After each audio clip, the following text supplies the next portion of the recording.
Mas o que é uma experiência de quase-morte? O Dr. Jeff Long nos fala.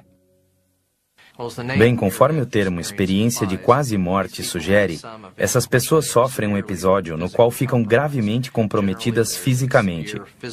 Geralmente é um mal físico que ocorre de repente ou no final de uma doença crônica. As experiências de quase-morte são rapidamente associadas à parada da função cardíaca ou da função respiratória, e com muita frequência a ambas. E devido aos 10 segundos depois disso e ao EEG, que mede a atividade elétrica cerebral, fica totalmente plana, é inexplicável do ponto de vista médico que essas pessoas tenham uma experiência consciente.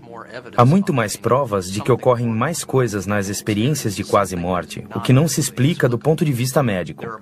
Há pessoas cegas, inclusive de nascimento, que têm experiências de quase-morte e, para a maioria, são experiências visuais, fato que é totalmente inexplicável do ponto de vista médico. São pessoas cegas cuja primeira experiência na vida em que enxergavam e podiam ver as coisas foi durante a experiência de quase-morte. Não há outra explicação para isso.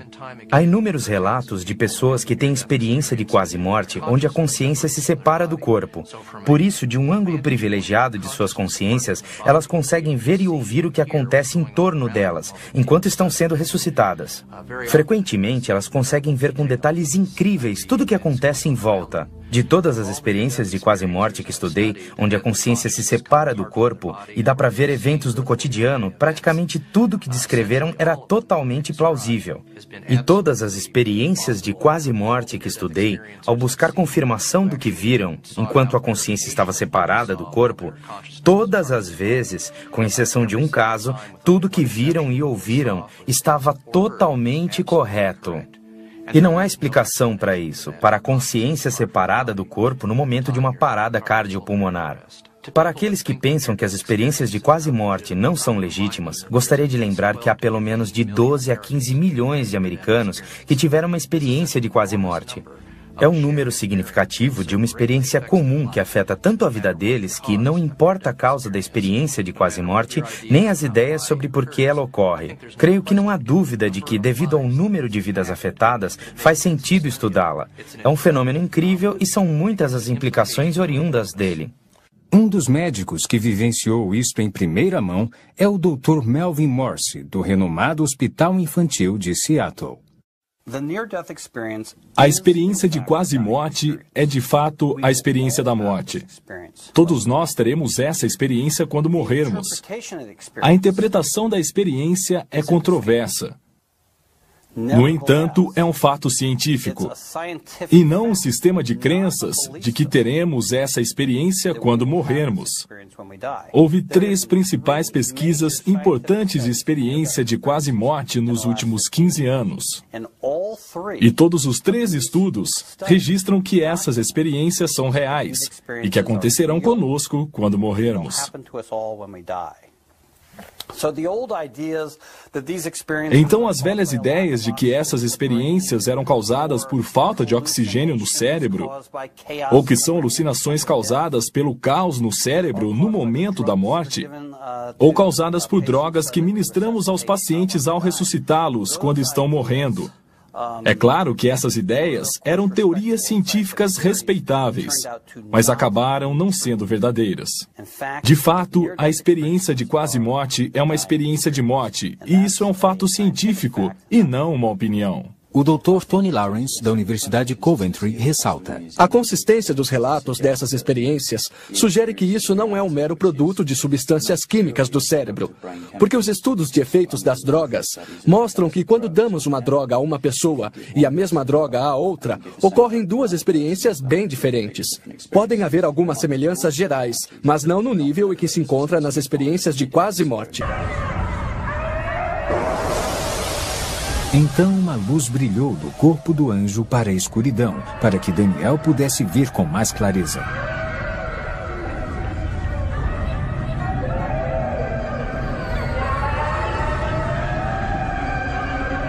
Havia muitas pessoas lá, mas ao contrário das almas do céu, a aparência delas era a mesma que haviam tido na terra. Havia pessoas de cada raça, cultura e nacionalidade. Cada pessoa parecia aprisionada em seu próprio tormento pessoal. um tormento que continuava pela eternidade, e não podiam se comunicar com as outras. Os sons de choro e lamento eram quase ensurdecedores.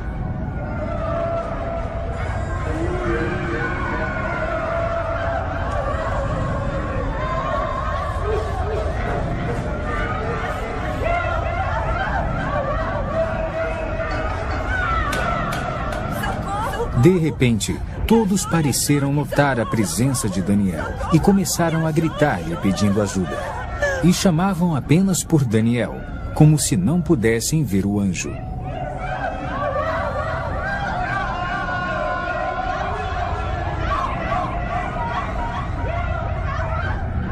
Por favor, me ajude! Sou um pastor! Roubei dinheiro da igreja e menti! Me ajude! Por favor! Estou pronto para me arrepender! Me ajude! Na mesma hora, depois que o pastor fez aquela declaração, a força que o atormentava pareceu aumentar.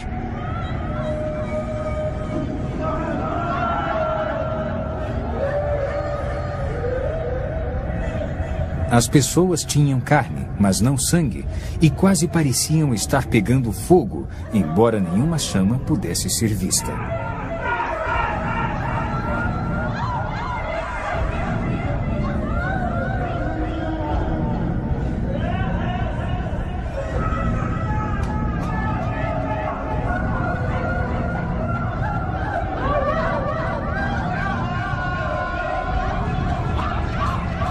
Havia um grupo de pessoas que estava comendo a própria carne.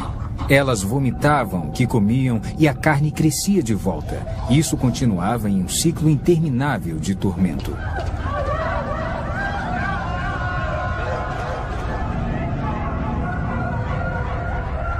Essas pessoas que você vê se comendo praticaram bruxaria enquanto estavam na Terra. Elas se especializaram em comer carne humana e agora elas vão se comer para sempre. Elas estão colhendo o que plantaram. Daniel nunca imaginou em sua vida que ele ouviria o julgamento.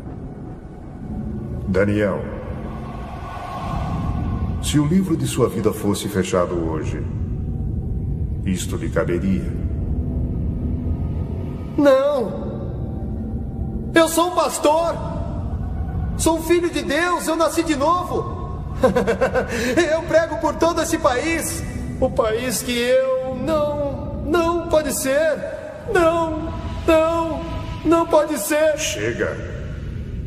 A caminho do primeiro hospital, você pediu a Deus que o perdoasse, mas não quis perdoar sua esposa. E seus pecados não foram perdoados. Trata-se de colher o que plantou. Não pode semear intolerância para com sua esposa e colher o perdão junto a Deus.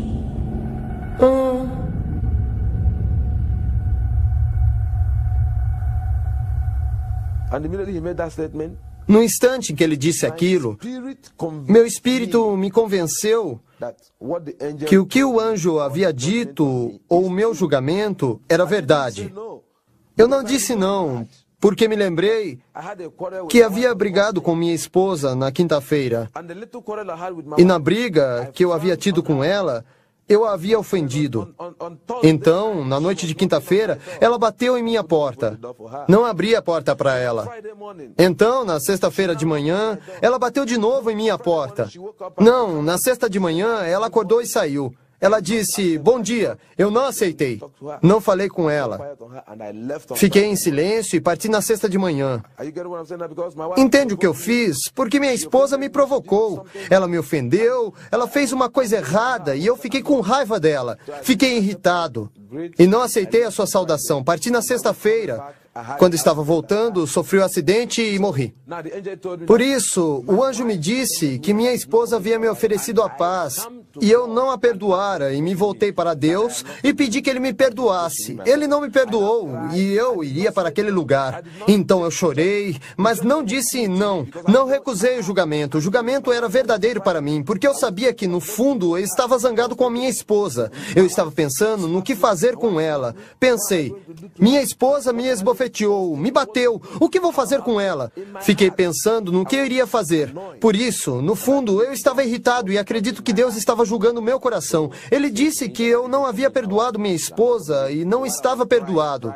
Fiquei chorando, chorando e gritando sem parar. Só dizia, viu como destruía minha alma? Enquanto eu gritava e chorava, eu tive medo, as lágrimas cobriram meu rosto. Entrei em pânico porque aquele lugar não é bom para ninguém.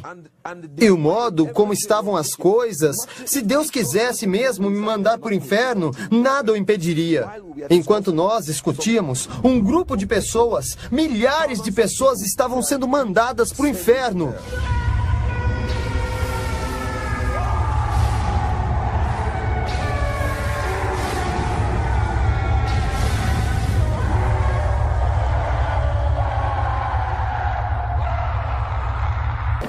Então o anjo disse que ia me mandar de volta ao mundo para advertir esta geração, porque seria o último aviso para ela.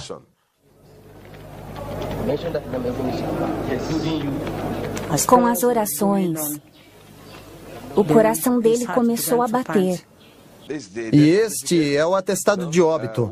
E quando eu saí da ambulância, eles foram ao hospital, onde o médico confirmou que eu havia morrido e que haviam usado o equipamento para verificar, como podem ver, verificaram batimento cardíaco, tudo, pupilas. E de acordo com o médico, e após verificar tudo, ele confirmou que eu estava totalmente morto. Ele entregou a eles o atestado para que me levassem. Aqui diz, levar para a funerária. As alucinações costumam ser experiências bastante desordenadas e não se comparam às ações organizadas e estruturadas que se tem na experiência de quase morte. O Dr. Richard Kent, um médico aposentado, estuda a experiência de quase morte há muitos anos, viajando pelo mundo e escrevendo livros sobre o tema. Dos 300 casos que ele estudou, um total alarmante relata a existência de um mundo semelhante ao encontrado por Daniel Ikechukwu. É um lugar terrível e horroroso. Um lugar onde as pessoas estão apavoradas, assustadas. As pessoas, mesmo as que viram o inferno, até anos mais tarde, se horrorizam com o que viram lá. É um lugar de terror. Devo ter entrevistado mais de 300 pessoas que tiveram essas experiências. E todas elas mudaram dramaticamente. Suas vidas mudaram com essas experiências de quase morte. Não se pode afirmar isso quanto às alucinações. Estas simplesmente não são experiências transformadoras. Enquanto nas experiências de quase morte você se encontra com Jesus Cristo, ou vê o céu ou o inferno, elas são dramáticas, instigantes e quase invariavelmente a vida das pessoas se altera em função dessas experiências. Pessoalmente, também devido ao fato de que os relatos de quase morte são tão semelhantes, não apenas entre si, mas também com a Bíblia, acredito que sejam eventos reais e que as pessoas estão descrevendo eventos reais.